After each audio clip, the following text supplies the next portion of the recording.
Okay, start करते हैं। तो है vapour pressure of solutions containing non volatile solute. तो सॉल्यूशन कैसा है, जिसमें सॉल्वेंट आपका लिक्विड होगा, ठीक है, वो वेपराइज हो सकता है।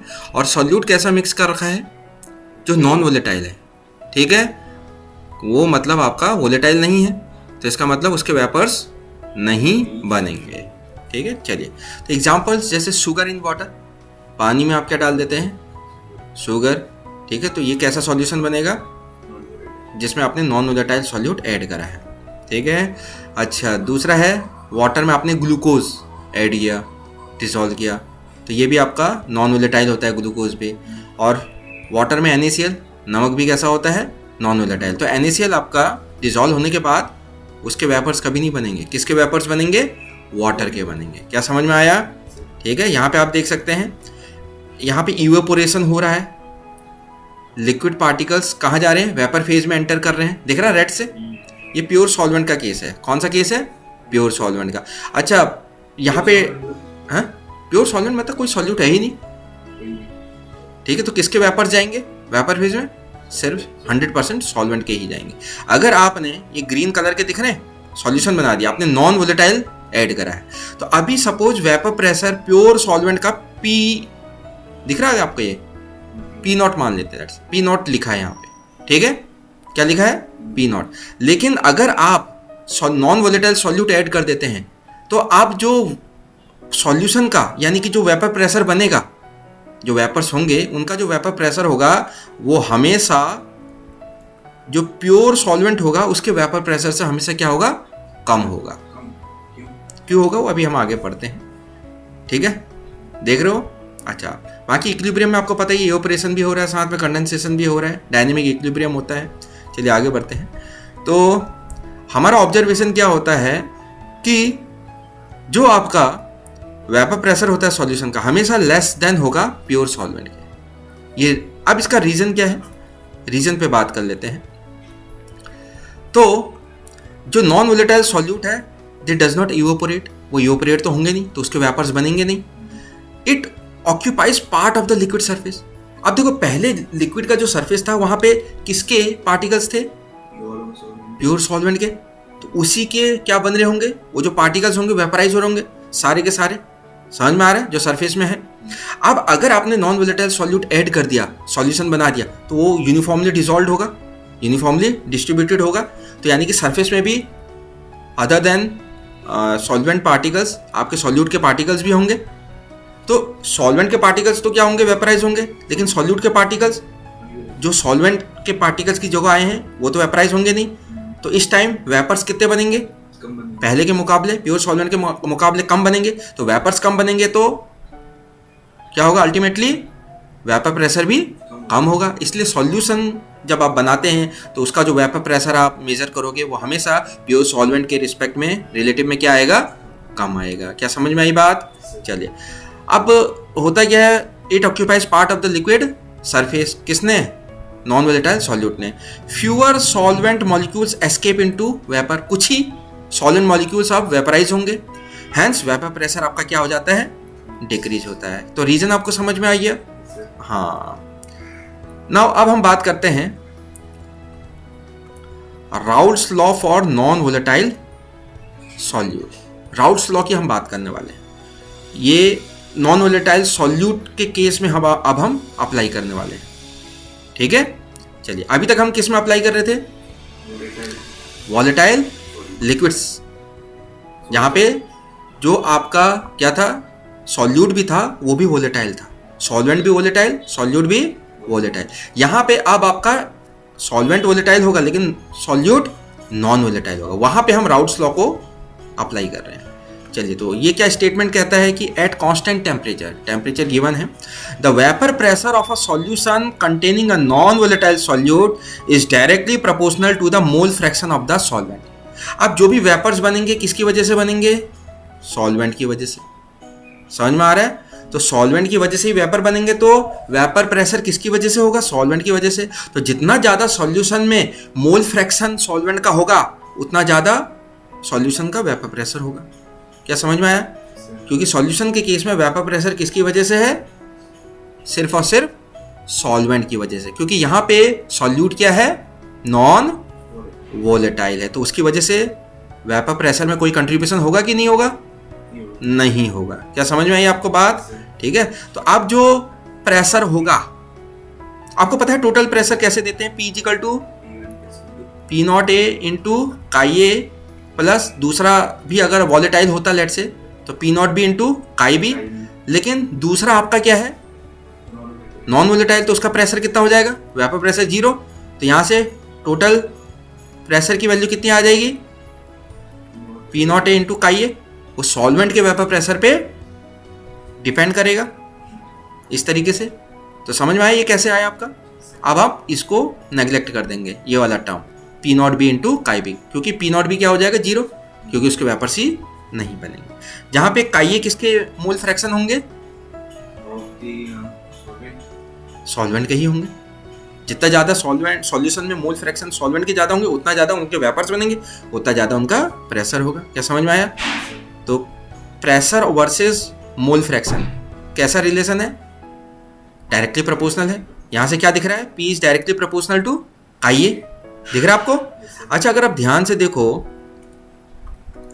ये इक्वेशन को, ये y इक्वल टू mx की तरह लिखी जा सकती है।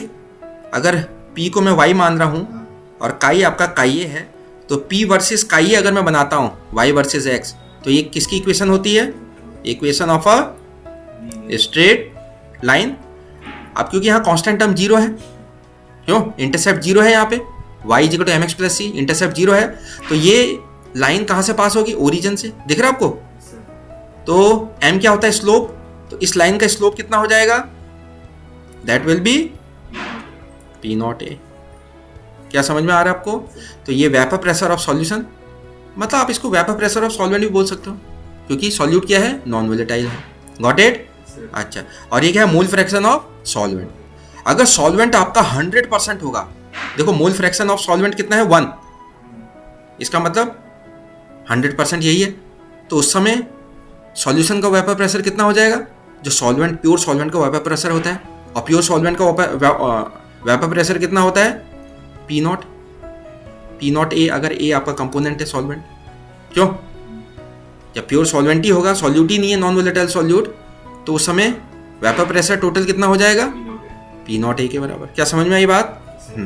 चलिए, तो सिंपल सा है, आप यही इक्वेशन लगा रहे हो, P equal to P naught A chi A plus P naught B chi B, लेकिन पी नॉट बी 0 होने के कारण आपका टोटल प्रेशर सॉल्वेंट के प्रेशर पे डिपेंड करेगा। कैसे, P equal to P naught A into chi A, ठीक है, इस रिलेशन से। चलिए आगे बढ़ते हैं। नाउ अब हम बात करते हैं relative lowering of vapour pressure. अब देखिए सॉल्यूशन में आपने क्या ऐड करा है, सॉरी सॉल्वेंट, प्योर सॉल्वेंट में आपने क्या ऐड करा है, नॉन वोलेटाइल सॉल्यूट। सॉल्यूशन में क्या है, नॉन वोलेटाइल सॉल्यूट है। अब उससे क्या हो रहा है, टोटल प्रेशर कम हो रहा है कि ज़्यादा हो रहा है, सॉल्यूशन का प्रेशर कम होगा प्योर सॉल्वेंट के हिसाब से। तो अब हम लोअरिंग ऑफ वेपर प्रेशर की बात करेंगे। लोअरिंग ऑफ वेपर प्रेशर कितना होगा, देखो पहले कितना था प्योर सॉल्वेंट के केस में, पी नॉट था, गॉट इट। अब कितना हो गया, पी हो गया, तो कितनी लोअरिंग हुई है, पहले 100 था, अब 80 हो गया, तो कितनी लोअरिंग हुई होगी, 100 माइनस 20, 100 माइनस 80, मतलब समझ में आया। तो इसको हम डेल्टा पी से डिनोट कर रहे हैं, क्या, लोअरिंग ऑफ वेपर प्रेशर। क्या समझ में आ रहा है आपको। अच्छा, रिलेटिव क्या होगा, किसके रिलेटिव में, इनिशियली कितना था, पी नॉट, तो उसके रिलेटिव में आपका ये निकल जाएगा, दिख रहा है आपको। और ये हमेशा किसके बराबर होता है, इसको बोलेंगे P naught minus P upon P not, इसको बोलेंगे रिलेटिव लोअरिंग। क्या बोलेंगे इसको, रिलेटिव लोअरिंग। किसकी रिलेटिव लोअरिंग हो रही है, वेपर प्रेशर की। पी नॉट माइनस पी को बोलेंगे लोअरिंग ऑफ वेपर प्रेशर। अब रिलेटिव टर्म आ रहा है तो डिवाइडेड बाय ओरिजिनल प्रेशर कितना था, तो पी नॉट था। क्या आपको समझ में आया। तो इसको रिलेटिव लोअरिंग बोलेंगे। और ये किसके बराबर होगा, काई बी के बराबर होगा, मोल फ्रैक्शन ऑफ सॉल्यूट के बराबर होगा। ठीक है, इसको प्रूफ कर सकते हो क्या आप।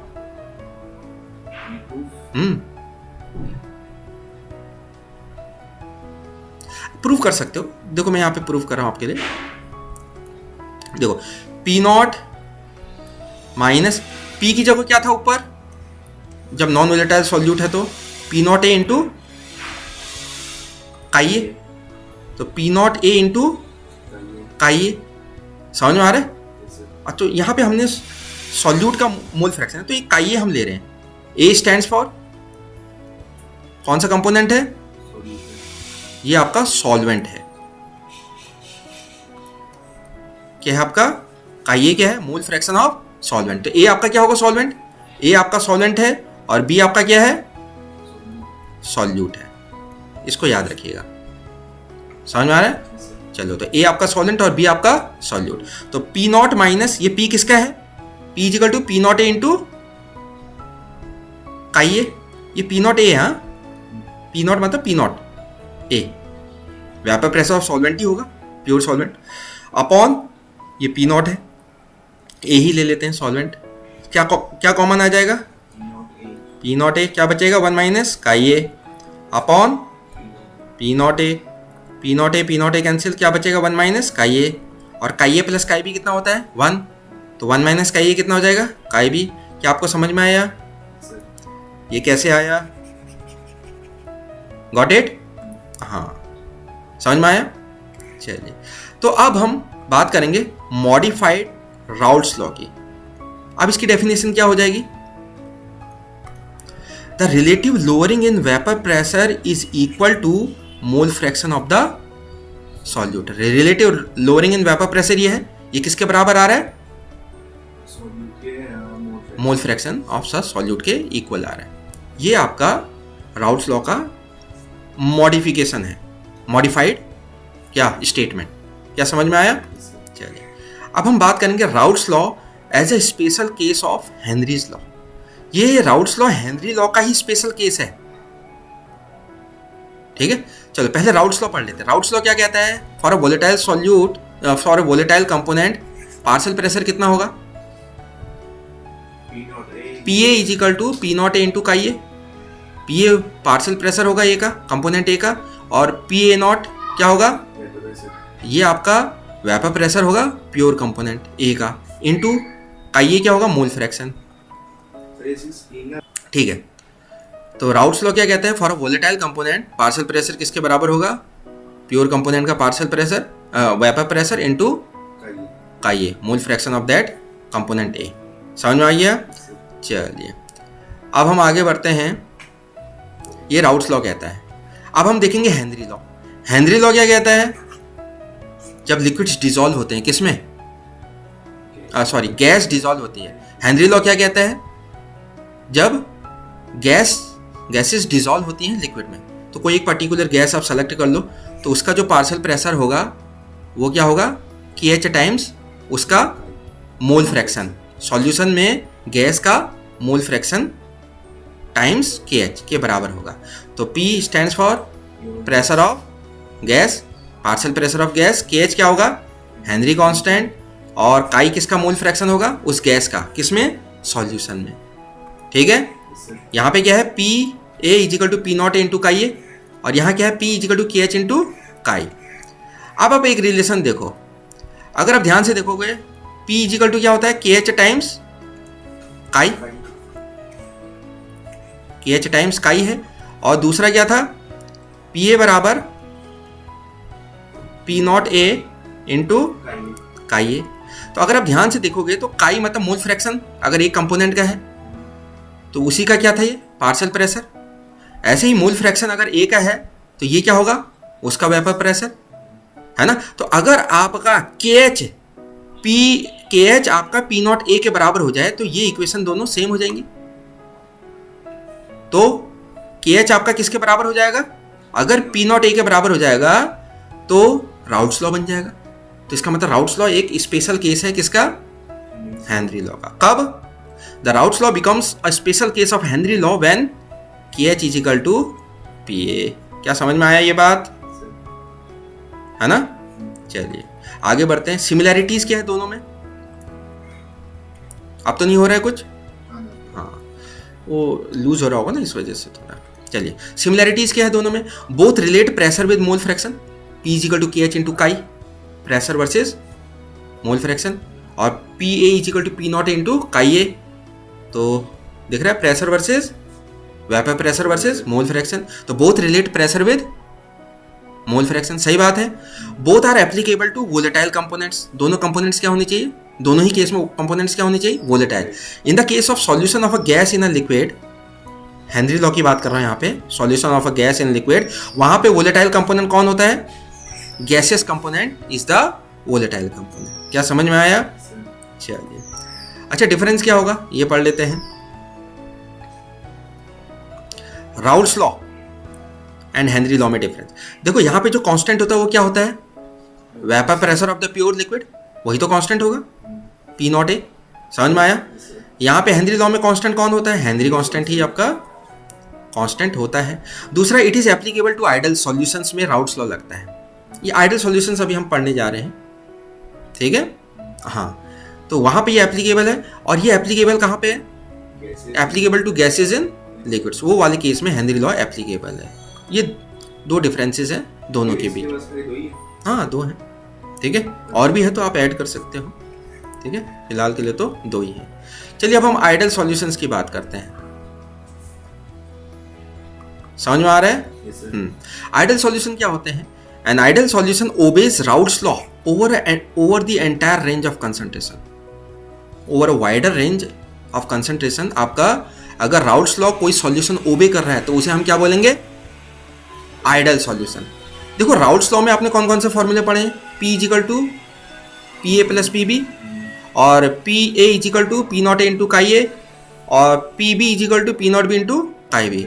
तो वो फॉर्मूले अगर एप्लीकेबल हो रहे हैं उस सॉल्यूशन के लिए तो उस सॉल्यूशन को हम बोलेंगे आइडल सॉल्यूशन। कंडीशंस क्या होती हैं कोई सॉल्यूशन आइडल है, उसके लिए कंडीशन ये है, जैसे सपोज आपने क्या करा, आपने लिक्विड्स लिए, ठीक है, हाँ 2 लिक्विड्स ले लिया आपने। अब एक लिक्विड होगा उस पर्टिकुलर, जैसे ए लिक्विड है, उसमें जो मॉलिक्यूल्स होंगे ए और ए होंगे, तो उनके बीच में कुछ फोर्स ऑफ अट्रैक्शन होगा। ऐसे ही दूसरा कंपोनेंट बी है, तो उसके जो मॉलिक्यूल्स होंगे उनके आपस में ही फोर्स ऑफ अट्रैक्शन होगा, या फोर्स ऑफ या इंटरेक्टिव फोर्स होगा, इंट्रैक्शन होगा, है ना।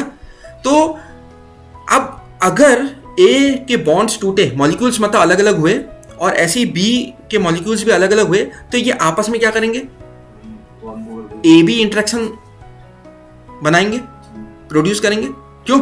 और जो हाँ, अरे जैसे आपने, जैसे ए है, दिख रहा है, यहां पे बी है, इसको तोड़ने में कितनी एनर्जी लगी, लेट्स से E, समझ में आ रहा है? इस बॉन्ड को तोड़ने में E एनर्जी लगी। ऐसे ही बी को तोड़ने में कितनी एनर्जी लगी, E को E लगा। अब A और B ये बॉन्ड टूट चुका है, A फ्री हो गया और B भी फ्री। अब ये आपस में क्या कर सकते हैं, नया इंटरेक्शन फॉर्म कर सकते हैं, और इसको भी तोड़ने में कितनी एनर्जी लग रही है, E लग रही है। समझ में आ रहा है? हाँ, तो जब ये सारे जो भी इंटरेक्शंस हैं, A वाला कंपोनेंट, B वाला कंपोनेंट, और जो नया AB बना है उसका भी जो इंटरेक्शन है, जो एनर्जी लग रही है उसे बॉन्ड को ब्रेक करने के लिए, उसके बॉन्ड को ब्रेक करने के लिए, वो अगर सेम होगी तो ये कंडीशन किसकी है, आइडल सॉल्यूशन की। तो आइडल सॉल्यूशन में अगर 2 कंपोनेंट्स हैं तो पहले कंपोनेंट के मॉलिक्यूल्स के बीच में जो फोर्स ऑफ अट्रैक्शन है या इंट्रैक्शन है, और जो B दूसरा कंपोनेंट है उसके मॉलिक्यूल्स के बीच में जो फोर्स ऑफ अट्रैक्शन है या इंटरेक्शन है, उनकी एनर्जी क्या होगी, सेम होगी। समझ में आ रहा है? और जो इनके टूटने से नया फोर्स ऑफ अट्रैक्शन आ रहा है AB का, उसको, उसके बॉन्ड को तोड़ने में भी सेम एनर्जी लगेगी, ठीक है, हमें उतना एनर्जी प्रोवाइड करना पड़ेगा, सेम। तो क्या कंडीशन है आइडल सॉल्यूशन की, जो ए बी इंट्रैक्शंस होंगे, जो ए और बी कंपोनेंट्स के मिक्स होने से या कंबाइन होने से बना है, जो ए बी, उसका जो इंट्रैक्शन होगा ए बी का, है ना, ए बी का, तो वो हमेशा ए इंट्रैक्शन और बी इंट्रैक्शंस के बराबर होगा। समझ में आ रहा है? इसको ब्रेक करने में, ए कंपोनेंट्स के बीच में जो इंट्रैक्शन, उसको ब्रेक करने में जो एनर्जी लग रही है, वही बी वाले जो कंपोनेंट है उसके मॉलिक्यूल्स में का जो इंट्रैक्शन है उसको ब्रेक करने में जो एनर्जी लग रही है, और जो ये नया इंट्रैक्शन बना है ए बी, इन दोनों के आपस में कंबाइन होने से ए और बी के, उसको ब्रेक करने में जितनी एनर्जी लग रही है वो सब क्या होंगी, सेम होंगी। क्या समझ में आई बात? हाँ। अच्छा, फॉर्मूला कौन सा लगेगा आइडियल सॉल्यूशन में? क्योंकि ये राउट्स लॉ को फॉलो करेगा, तो राउट्स लॉ में आपने जो फॉर्मूले पढ़े हैं वो एप्लीकेबल होंगे। तो P equal to P A plus P B लगेगा यहाँ पे ये फॉर्मूला, जहाँ पे पी ए किसके बराबर होता है, काई ए, एंड पी बी किसके बराबर होता है, P naught B into chi B. और तो पी टोटल को ऐसे भी लिख सकते हैं, P naught A chi A plus P naught B chi B. क्या समझ में आया? तो ये फॉर्मूला भी एप्लीकेबल होगा। यहाँ पे पी क्या है आपका, टोटल वेपर प्रेशर। क्या समझ में आया आपको? हाँ। तो राउट्स लॉ जो फॉलो करेगा सॉल्यूशन वो आइडियल सॉल्यूशन कहलाया जाएगा।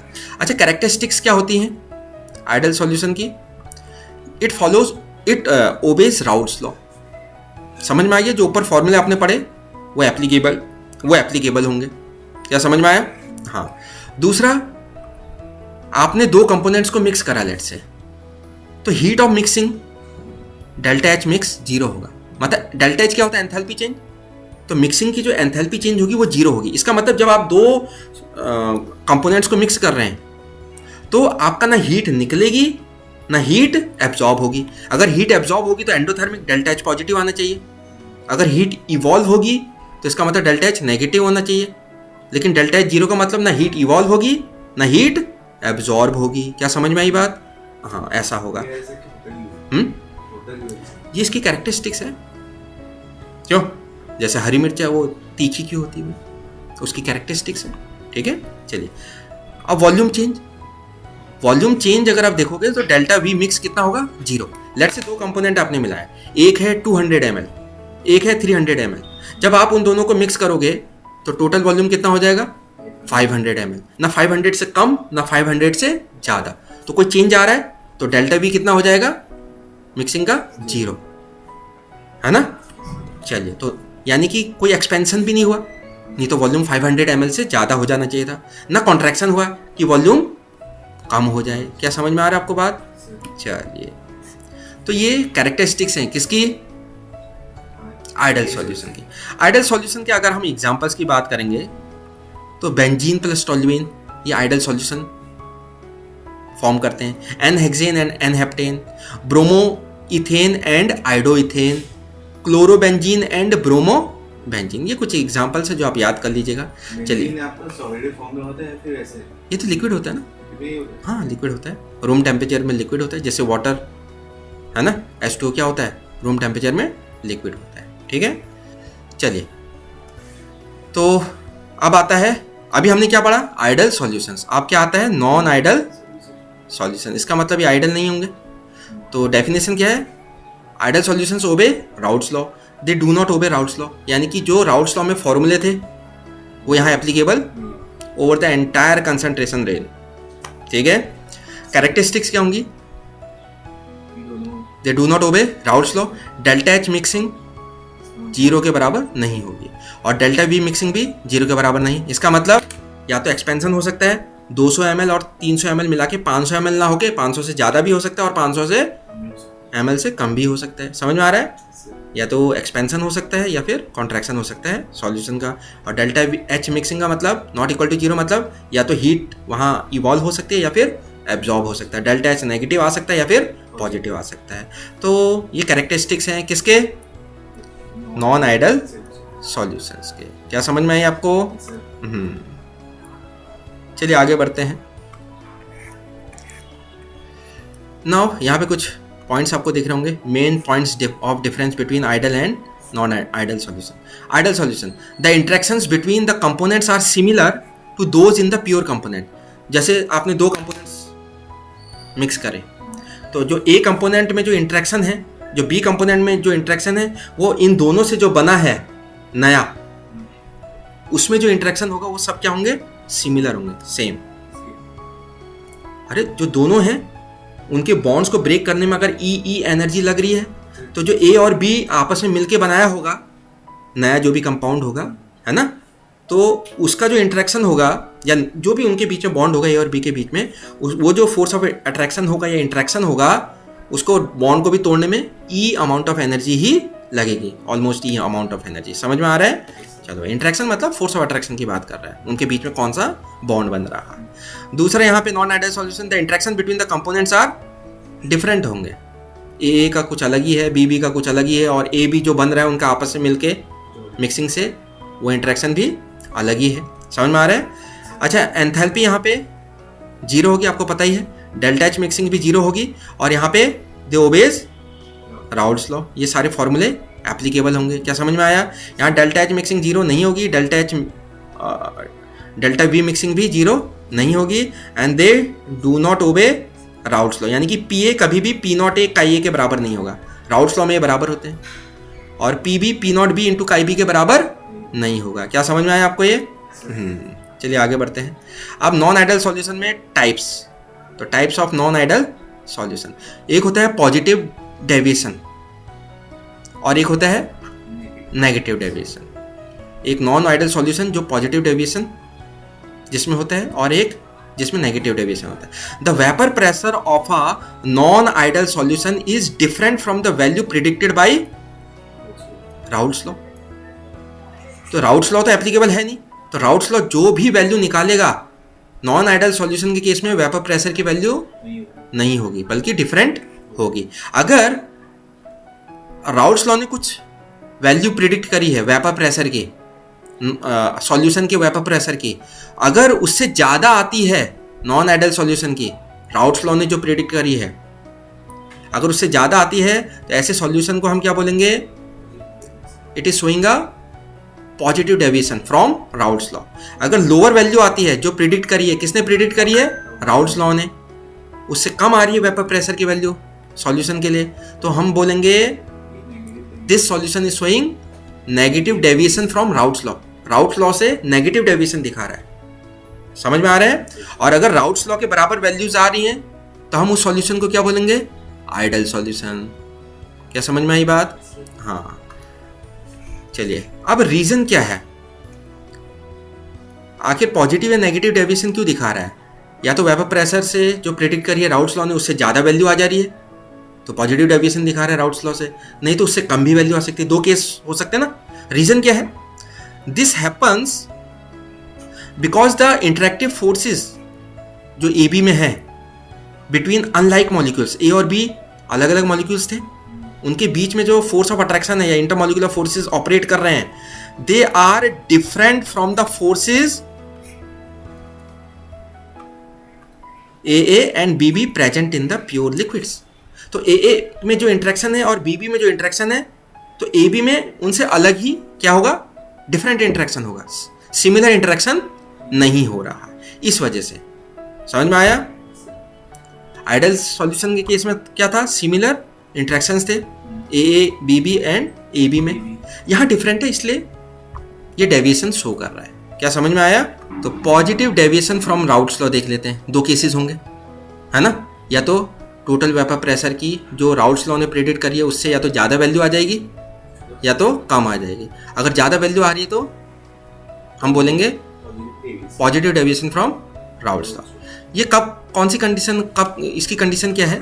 जब ए बी का जो इंटरेक्शन होगा वो वीक होगा, मतलब ए कंपोनेंट है, बी दूसरा कंपोनेंट है, उनके बीच में, उनके मॉलिक्यूल्स के बीच में इंटरेक्शन होगा। लेट्स से ए और ए के बीच में ए इंटरेक्शन हो गया, बी वाला कंपोनेंट में जो मॉलिक्यूल्स हैं तो बी इंटरेक्शन मान लिया, उनको मैंने मिक्स कर दिया। ठीक है, अब यहाँ पे क्या हुआ? ए और बी अलग होके आपस में एक नया इंटरेक्शन होगा। वो इंटरेक्शन कैसा होगा? वीक होगा। अगर वो वीक होगा तो वो एस्केप हो जाएंगे और कहाँ चले जाएंगे? वीक है ना, तो एस्केप हो जाएंगे और कहाँ चले जाएंगे? वेपर फेज में। तो वेपर ज़्यादा बनेंगे कि कम बनेंगे? ज़्यादा बनेंगे। तो वेपर प्रेशर बढ़ेगा कि कम होगा? बढ़ जाएगा। तो टोटल वेपर प्रेशर ज़्यादा आएगा कि कम आएगा राउल्स लॉ से? तो कौन सा डेविएशन शो करेगा? पॉजिटिव। वैल्यू ज़्यादा आनी चाहिए ना, टोटल वेपर प्रेशर से ज़्यादा आ रही है तो पॉजिटिव डेविएशन शो करेगा। समझ में आ रहा है? तो कंडीशन क्या होगी? A B attraction is weaker than A and B. क्या समझ में आई बात आपको? हाँ, चलिए, तो आप देख सकते हो, ये आपको दिख रहा है, ये डॉटेड लाइंस आपको दिख रही हैं, ये डॉटेड लाइन, ये डॉटेड लाइन, ये डॉटेड लाइन दिख रही है आपको? ये डॉटेड लाइन जो है स्ट्रेट लाइंस है, और स्ट्रेट लाइंस किसके केस में बनती हैं? जब आपका राउट्स लॉ होता है, वो लीनियर ग्राफ बनाता है आपका। तो राउट्स लॉ ये प्रिडिक्ट कर रहा है, समझ में आ रहा है? ये किसके लिए है? बी कंपोनेंट के लिए, समझ में आ रहा है? जब बी कंपोनेंट 0 होगा तो लाइन यहाँ से शुरू होगी, तो उसका वेपर प्रेशर भी 0 होगा। ये वेपर प्रेशर बता रहा है। जब बी कंपोनेंट बढ़ते बढ़ते 1 हो जाएगा तो उसका वेपर प्रेशर किसके बराबर हो जाएगा? तो उसका वेपर प्रेशर किसके बराबर हो जाएगा? पीवी नॉट के, क्योंकि उस समय वो प्योर ही होगा और तो कोई कंपोनेंट होगा नहीं। समझ में आ रहा है? हाँ, चलिए, तो काई भी आपका 1 है तो उस समय सिर्फ बी कंपोनेंट होगा और उसका जो वेपर प्रेशर होगा वो प्योर होगा, तो पी नॉट बी के बराबर होगा। ये राउट्स लॉ है। लेकिन अब जो ये आपका है, इनका प्रेशर कैसा होगा? इस तरीके से होगा। ये जो P not P naught B into chi B आएगा, वो कुछ ऐसा कर्व बनेगा। समझ में आ रहा है? और जो ए वाला है, ये दिख रहा है, ए वाला, उसका कर्व कैसा बनेगा? ऐसा। और उन दोनों का जो टोटल वेपर प्रेशर आता है अकॉर्डिंग टू राउट्स लॉ, वो ये आता है। ये वाली लाइन दिख रही है आपको, स्ट्रेट लाइन। लेकिन हमारे केस में क्या आएगी? पॉजिटिव डेविएशन शो दिखाएगा तो ज़्यादा वैल्यू आएगी टोटल वेपर प्रेशर। तो कर्व कैसा बनेगा? ऐसा बनेगा। समझ में आ रहा है? वैल्यूज ज़्यादा आ जाएंगी तो वेपर प्रेशर की। Got it? तो रिजल्ट क्या होगा? अगर ए बी अट्रैक्शन वीकर होगा than A and B B, तो मॉलिक्यूल्स एस्केप मोर इजली, आसानी से एस्केप हो जाएंगे। ठीक है? एक्चुअल वेपर प्रेशर आपका राउट्स लॉ प्रिडिक्शन से क्या होगा? ज़्यादा आएगा। टोटल वेपर प्रेशर की वैल्यू राउट्स लॉ जो प्रिडिक्ट करेगा उससे ज़्यादा ही आएगी। क्या समझ में आई बात आपको? चलिए आगे बढ़ते हैं। और यहाँ पे क्या फॉर्मूला एप्लीकेबल होगा? जो पार्शियल प्रेशर होगा वो आप बराबर नहीं होगा, वो greater than P naught A chi A होगा। और पी बी भी क्या दिखेगा आपको यहाँ पे? Greater than P naught B chi B. Routes law के केस में इक्वल टू आना चाहिए, और पॉजिटिव डेविएशन के केस में पार्शियल प्रेशर जो है ए का, वो राउट्स लॉ जो प्रेडिक्ट कर रहा है उससे ज़्यादा होगा, और बी का भी पार्शियल प्रेशर क्या होगा? ज़्यादा होगा, जो राउट्स लॉ प्रिडिक्ट कर रहा है। इसलिए आप देख रहे होंगे यहाँ पे ए का ऐसे आ रहा है, दिख रहा है आपको? राउट्स लॉ से ज़्यादा ही आ रहा है, और बी का राउट्स लॉ से ज़्यादा आ रहा है। क्या समझ में आया आपको? चलिए आगे बढ़ते हैं। तो टोटल प्रेशर के बारे में बताइए। ये हाइयर देन आइडियल सॉल्यूशन होगा। क्या समझ में आया? Got it? तो पी टोटल आपका क्या होगा? ग्रेटर देन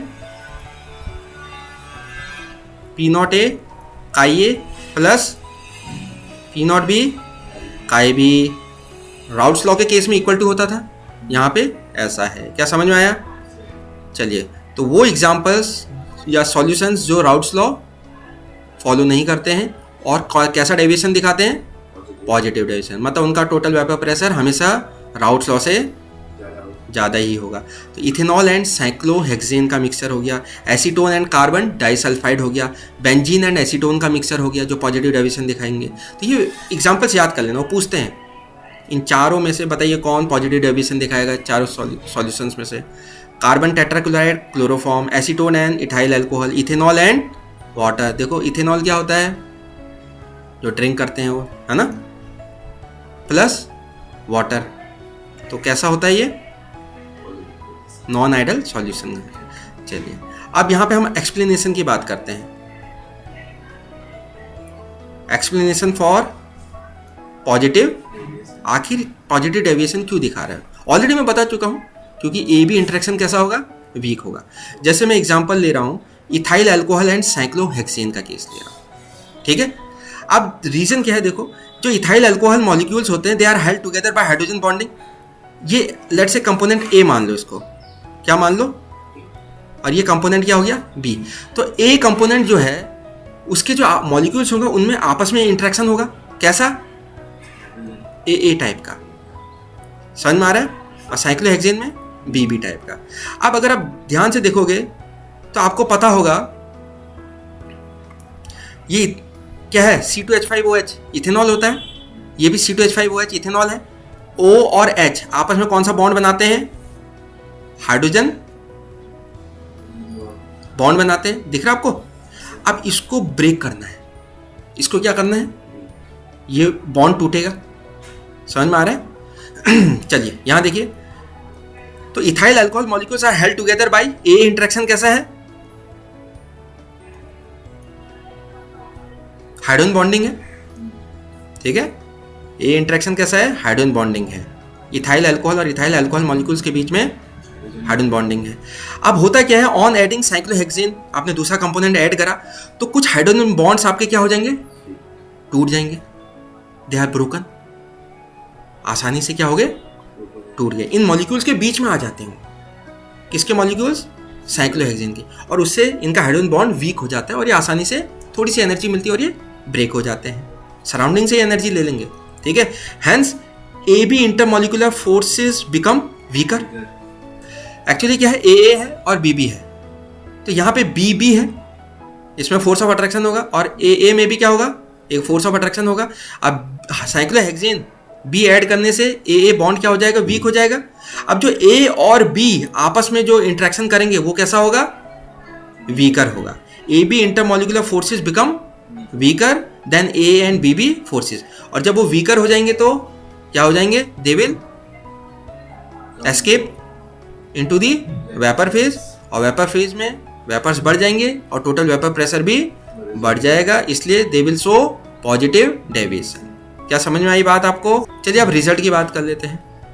रिजल्ट क्या रहा, molecules escape more easily into the vapour phase, तो एस्केपिंग टेंडेंसी इंक्रीज हो गई, देयरफॉर एक्चुअल जो वेपर प्रेशर है वो हमेशा बड़ा होगा, किससे, राउट्स लॉ जो वेपर प्रेशर प्रिडिक्ट करता है। क्या समझ में आई बात। Hence the solution shows positive deviation from routes law, क्योंकि ए बी इंटरेक्शन हमेशा कैसा होगा, स्ट्रॉन्गर की वीकर, वीकर। अच्छा हीट ऑफ मिक्सिंग की बात कर लेते हैं। Heat of mixing,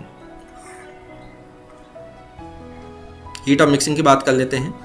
delta H mix जो पॉजिटिव डेविएशन शो करते हैं उनके लिए डेल्टा एच मिक्स क्या होता है, greater, enthalpy is greater than zero. इसका मतलब कैसी प्रोसेस है ये, एंडोथर्मिक, यानी कि जब आप दोनों कंपोनेंट्स को मिलाओगे तो आपको हीट देनी पड़ेगी, हीट इज एब्जॉर्ब्ड, इसलिए डेल्टा एच मिक्स आपको क्या मिलता है, पॉजिटिव।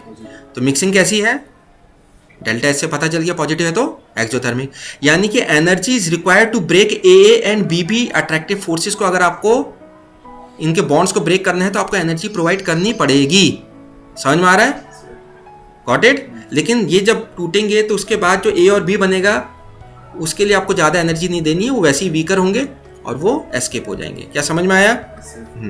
अब वॉल्यूम चेंज के बारे में बात कर लेते हैं, तो क्या मिला हमें वॉल्यूम चेंज, क्या मिला volume change, greater than zero. तो इसका मतलब 200 प्लस 300 500 के बराबर नहीं होगा, 500 ml के, बल्कि उससे ज़्यादा होगा।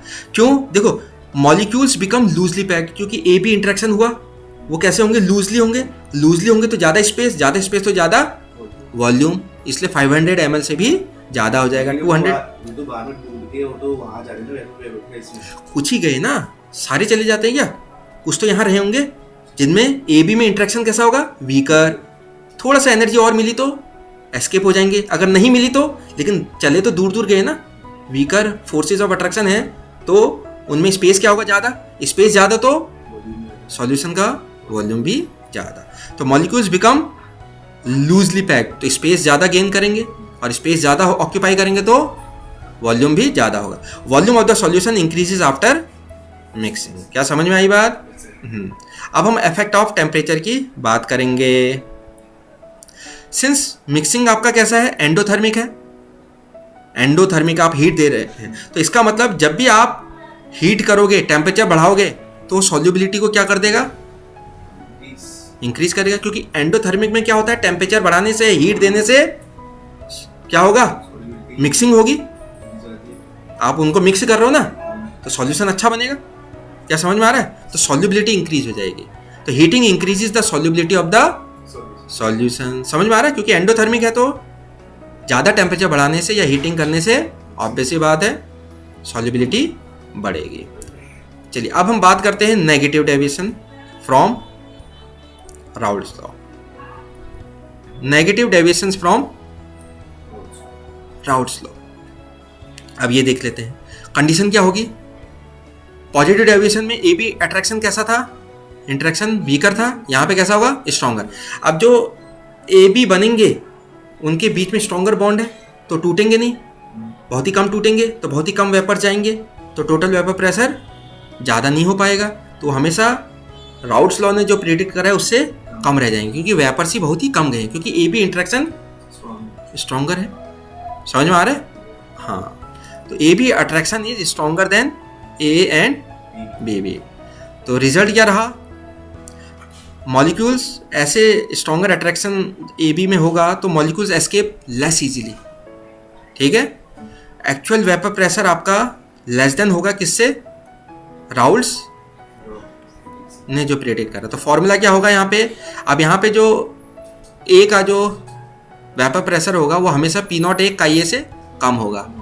राउल्स लॉ में बराबर होता था, और पी बी भी क्या होगा?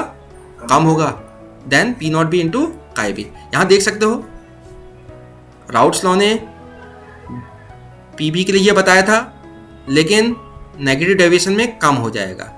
ऐसे ही राउल्स लॉ ने ए के लिए ये बताया था, लेकिन नेगेटिव डेविएशन में पी ए की वैल्यू कम हो जाएगी। समझ में आ रहा है? जब ये दोनों ही कम हो जाएंगे तो इनका सम भी क्या हो जाएगा? कम हो जाएगा। दिख रहा है आपको? ये राउल्स लॉ ये प्रेडिक्ट करता था, इसकी वैल्यू ग्राफ में कम दिख रही है। ग्राफ में जब आपने वैल्यूज को प्लॉट करा तो ऐसा दिख रहा है। क्या समझ में आया? तो राउल्स लॉ के लिए आप नेगेटिव डेविएशन के लिए आप इस फिगर को बनाएंगे। समझ में आ रहा है? चलिए, तो ये आपको समझ में आ गया। टोटल प्रेशर की बात करेंगे तो ये हमेशा क्या आएगा? इक्वल टू आता था P A plus P B Raoult's law में, यहाँ लेस आएगा। तो P A plus P B, तो P naught A chi A plus P naught B chi B से हमेशा कम आएगा। क्या समझ में आई बात? अच्छा, इसके एग्जांपल्स देख लेते हैं। क्या क्या है इसके एग्जांपल? एसीटोन और क्लोरोफॉर्म, क्लोरोफॉर्म और diethyl ether, chloroform nitric acid, acetone aniline, water nitric acid, diethyl ether and chloroform. अच्छा, अब एक्सप्लेनेशन की बात कर लेते हैं। दिख रहा है आपको? Explanations for negative deviation. देखो, हम एक एग्जांपल ले रहे हैं एसीटोन एंड क्लोरोफॉर्म का। तो रीजन क्या है? अगर आप मिक्स करते हैं एसीटोन और क्लोरोफॉर्म को, तो न्यू इंटरमॉलिक्यूलर हाइड्रोजन बॉन्ड्स बनते हैं। जैसे ए इंटरेक्शन किसके बीच में होगा? एसीटोन के मॉलिक्यूल्स के बीच में। और ऐसी क्लोरोफॉर्म मॉलिक्यूल्स के बीच में कौन सा इंटरेक्शन होगा? बी बी, है ना? लेकिन जब इनके टूटने के बाद जो ए बी इंटरेक्शन बनेगा वो आपका क्या है? ज़्यादा अगर स्ट्रॉन्गर होगा तो बॉन्ड इजीली ब्रेक होगा नहीं, तो आपके वेपर्स कम एस्केप होंगे। समझ में आ रहा है? जैसे आप देख रहे हो यहाँ पे ये एसीटोन है। ये क्या है? एसीटोन क्या होता है? CH3 CO CH3, ये फॉर्मूला होता है एसीटोन का। देखो CH3 दिख रहा है आपको? ये C हो गया और 3 H हो गए। क्या देख सकते हो आप? ऐसे ही यहाँ पे भी CH3 है, बीच में कार्बन है और डबल बॉन्ड, और रेड वाला कौन सा है? ऑक्सीजन है। और ये क्या होता है? क्लोरोफॉर्म क्या होता है? CHCl3। तो ये क्या हो जाएगा? CHCl, 3 होंगे। ग्रीन वाले क्या है? क्लोरीन। अब ये ऑक्सीजन और हाइड्रोजन कौन सा बॉन्ड बन जाएगा? Hydrogen bond. क्या दिख रहा है आपको? ये स्ट्रॉन्गर होता है compare to A and B B जो फोर्सेस हैं, उनसे ज़्यादा स्ट्रॉन्गर है। तो ए बी इंट्रैक्शन कैसा होगा? स्ट्रॉन्गर। इंट्रैक्शन मतलब फोर्स ऑफ अट्रैक्शन कैसा होगा? स्ट्रॉन्गर। समझ में आ रहा है? हाँ, तो ऐसे स्ट्रॉन्गर इंट्रैक्शन से रिजल्ट क्या निकलता है? Molecules escape less easily into the vapour phase, तो एस्केपिंग टेंडेंसी डिक्रीज हो गई। देयरफॉर एक्चुअल वेपर प्रेशर हमेशा राउल्स लॉ के वेपर प्रेशर से क्या आएगा? कम आएगा। क्या आपको समझ में आया? Hence, the solution shows negative deviation from Raoult's law. Heat of mixing की बात कर लेते हैं। डेल्टा एच मिक्स क्या मिला हमें, लेस देन जीरो। इसका मतलब मिक्सिंग कैसा है, हाँ, तो मिक्सिंग आपकी एंडोथर्मिक एक्सोथर्मिक हो गई, तो energy is release due to stronger intermolecular forces की वजह से। क्योंकि जब बॉन्ड टूटता है तो आपको एनर्जी देनी पड़ती है, लेकिन जब बॉन्ड बनता है, जितना ज़्यादा स्ट्रॉन्गर बॉन्ड बनता है उतना ज़्यादा एनर्जी रिलीज होती है। तो एनर्जी बहुत ज़्यादा रिलीज होती है, क्योंकि आप ए बी का इंट्रैक्शन जो है, फोर्स ऑफ अट्रैक्शन वो ज़्यादा है, तो बॉन्ड स्ट्रॉन्गर होगा तो एनर्जी बहुत ज़्यादा रिलीज होगी। समझ में आ रहा है? ए को तोड़ा हमने, ई एनर्जी लगी, बी को तोड़ा, ई एनर्जी लगी। जब ए बी को हम तोड़ेंगे तो वो एनर्जी ज़्यादा चाहिए रहेगी। समझ में आ रहा है? हाँ, तो ये रीज़न है, क्योंकि बॉन्ड स्ट्रॉन्गर बने इसलिए ज़्यादा एनर्जी निकलेगी, एक्सोथर्मिक रिएक्शन होगी। चलिए, volume change delta we mix हमें क्या मिलता है, लेस देन जीरो। इसका मतलब 200 + 300 इक्वल टू 500 नहीं होगा, बल्कि उससे कम हो जाएगा, है ना। तो molecules are held more tightly मतलब स्पेस कम, तो वॉल्यूम भी कम। तो volume of the solution decreases after mixing. Effect of temperature देख लेते हैं। मिक्सचर कैसा है, मिक्सिंग कैसा है, एक्सोथर्मिक है, एनर्जी आपकी रिलीज हो रही है ना। तो एक्सोथर्मिक में अगर आप टेम्परेचर बढ़ाते हो तो इट डिक्रीजेज द सॉल्युबिलिटी। क्या बात समझ में आई? ठीक है, चलिए अब थोड़ा ये टेबल भी देख लेते हैं। Main properties of two types of non ideal solution. एक तो पॉजिटिव दिखा रहे हैं और दूसरा नेगेटिव डेविएशन दिखा रहा है फ्रॉम राउल्स लॉ। जो पॉजिटिव डेविएशन वाले हैं वो सॉल्यूशंस, उनमें जो इंट्रैक्शन होगा बिटवीन द कंपोनेंट्स वो कैसा होगा, हाँ, तो ए बी इंट्रैक्शन वीकर होगा, यहाँ पे स्ट्रॉन्गर होगा। यहाँ पे पी ए हमेशा greater than P naught A chi A होगा, and P B greater than P naught B chi B. यहाँ पे क्या होगा, उल्टा होगा, P A less than P naught A chi A and P B less than P naught A chi P naught B chi B. क्या समझ में आया? अच्छा, डेल्टा एच मिक्सिंग यहाँ पॉजिटिव आती है तो यहाँ पे नेगेटिव। यहाँ पे डिसोल्यूशन कैसी प्रोसेस है, एंडोथर्मिक, और यहाँ पे क्या होता है, एक्सोथर्मिक। हीटिंग से क्या होगा, एंडोथर्मिक तो हीटिंग इंक्रीजेस सॉल्युबिलिटी, यहाँ हीटिंग, क्योंकि एक्सोथर्मिक तो हीटिंग डिक्रीजेस सॉल्युबिलिटी। ठीक है, तो यहाँ सम अप कर रहे हैं इस टेबल में। डेल्टा वी मिक्सिंग यहाँ पॉजिटिव होता है ग्रेटर देन जीरो, और यहाँ क्या होता है, नेगेटिव होता है।